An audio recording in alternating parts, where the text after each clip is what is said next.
Blogging goals are everywhere this time of year, but honestly, I'm kind of sick of the whole 10K in 30 days and monetized and hitting six figures in under 6 months. Like, it's a lot.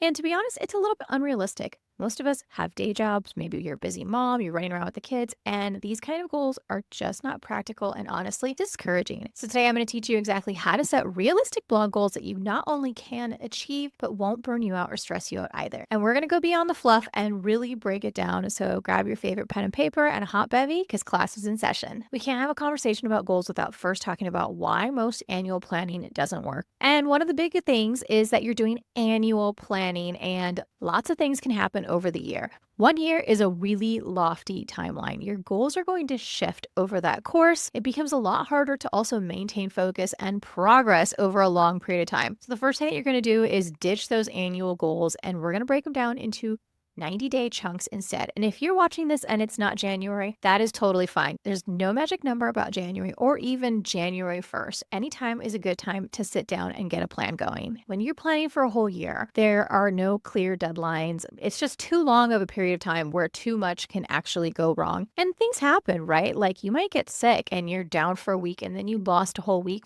Maybe you've got summer vacation coming up, or maybe your kids are on summer vacation and they're home for 2.5 months, right? This is why it's more important to do smaller chunks, because it's actually more realistic to our everyday lives and it gives us a more firm deadline. Let's say, for example, for Q1, you're looking to hit that magic 25,000 page views so you can get monetized by Journey. Well, that's a very specific, achievable target. And with a 90-day window, you're a lot less likely to lose momentum than if you have this endless open-ended window. Parkinson's law really takes effect when you don't have a firm deadline. So if you have 6 months to achieve it, then you might wait till like the last fifth month to start working on something. I personally track my 90-day goals inside of Notion. You can use whatever you want, whether that be Notion, a paper planner, a digital planner, whatever works for you. It's really important to have a system of where you're keeping them and where you're going to check them regularly. Switching from annual to quarterly goals is literally just one piece of the puzzle, and maybe you're already doing this. If that's the case, that's great. That's a great starting point, but most likely you're also making this very common mistake, which is not being honest about how much time you actually have to work on this. I know that this is going to be a little bit of an annoying suggestion, but bear with me. It makes a significant difference. You need to track your time. Like it or not, you need to track it. You can get fancy and use something like Toggle. I've done this before. You can track it on paper. You can time yourself. Whichever way you want to do it, you need to track your time, because the fact is that you're probably spending a lot more time working on tasks than you think you are. Most likely you're not budgeting your time correctly and you think it's going a lot faster than it actually is.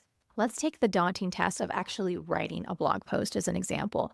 You have to research it. You have to brainstorm the ideas. You have to outline it, then write it, then edit, then upload it to WordPress, right? Like, it's a whole huge list. So while you might think it takes you an hour or two to write a blog post, next thing you know, between your SEO research and formatting the thing and searching for photos, you're like 8 hours in. And that's a huge difference. Hey, if you only have 10 hours a week to allot to your blog and it takes you 8 hours to write a post, well, yeah, you're definitely going to feel like you're not making any progress. So my point here is to definitely keep track of how long it's taking you to do every single task. When you cull and look through and you're honest with yourself, you can even edit your things out and maybe not focus on some other things because it's taking way too long to do others that are not aligned with your goals. I cut out Instagram last year and I have absolutely no regrets. I realized that it was taking way too much time and the why just wasn't there for me. And maybe you'll have that same kind of realization as well. If it takes you longer to do something, that's okay. It does take a long time to put together a blog post. It does take a long time to research social media strategy. Even if you're using ChatGPT as a shortcut, it still takes time. You got to tell it what to do, right? You have to feed it the information.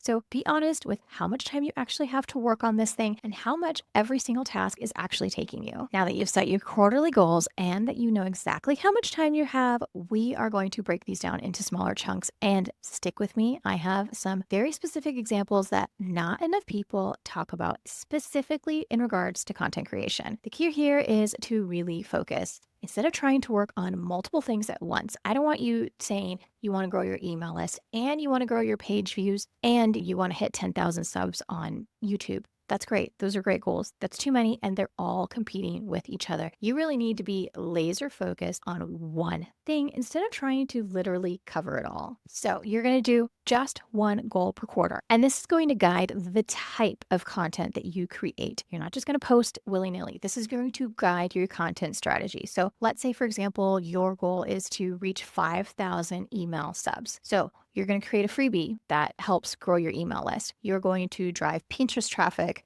by creating a bunch of graphics to your lead magnet or whatever posts that you have that have lead magnets on them. You're going to set up and test Facebook ads, right? All these things, these specific tasks are specifically geared towards growing your email list. You're also going to focus on blog posts that have your freebie in it. You're not going to write about anything and everything under the sun. You're going to specifically write things that are tied to your email magnet, that are tied to growing your list, because that's what your goal is. Now, let's say that your goal is traffic. You really want to hit 25,000 page views, and this is what you're working on for this quarter. You're going to work on blog posts that drive traffic. You're not going to write a roundup about 5 things I did this weekend because no one's searching for that on Pinterest or Google. Instead, you're going to write long form SEO friendly posts. You're going to write Pinterest friendly roundup posts, and you're going to create graphics that go to those posts. You're going to maybe interview some people, some experts, because then they're going to share on their social media, and then they're going to go back to your website generating that traffic that it is that you're looking for, right? This method works because there are tons of different blog post types that you could be creating. You could be writing tutorials, how-to, list posts, interviews, but you really need to be specific with your strategy and make sure that the type of content that you're writing is directly related to your goals. If your goal is for traffic, I don't want you writing about what you did on the weekend. I don't want you writing short form content unless it's a really Pinterest friendly topic, right? Your goals are going to really guide the exact type of content that you're going to create. Now, if you do struggle with this, I have a blog template kit, which you can grab in the description box below. And it is part kit, part mini course. And it teaches you exactly how to choose what type of blog post you're going to need based on your goals. More on that later, but you can definitely check that out in the description below. It's action packed with templates to make blogging faster and easier. And it teaches you this method on how to choose what post you're going to create based on your goals. All right, step 4 in this process is that you need to adjust frequently because life happens. When we sit down and we do our vision boards and we manifest and,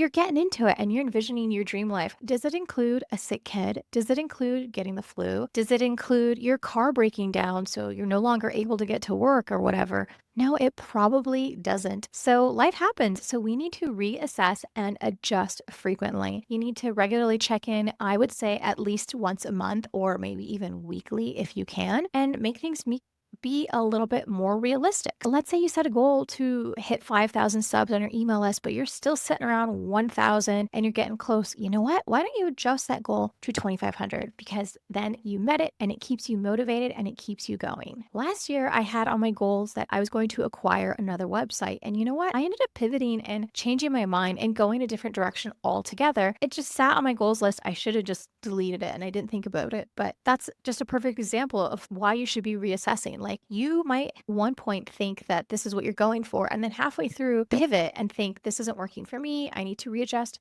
reassess. So just put in a reminder in your calendar using whatever it is that you're using to keep track of this. You have to put in a reminder to actually go in, check in, and readjust if you need to. Now, I know you don't want to hear this, but you need to be patient. You need to grab your drink, relax.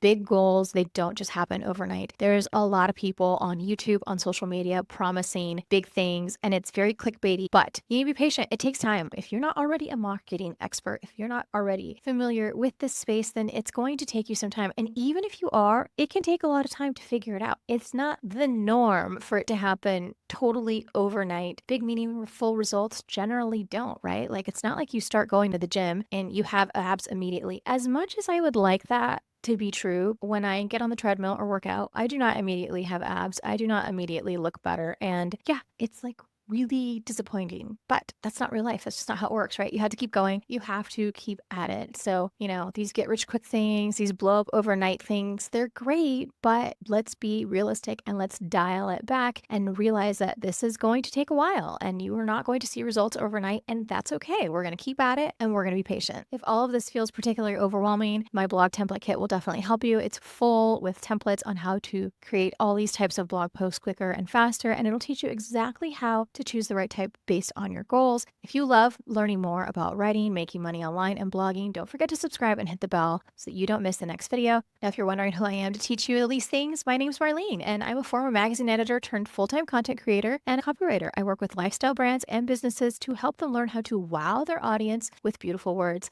If that sounds like something that you're into learning more about, definitely hit subscribe and the bell so that you don't miss the next video. I'll see you in the next one. Bye.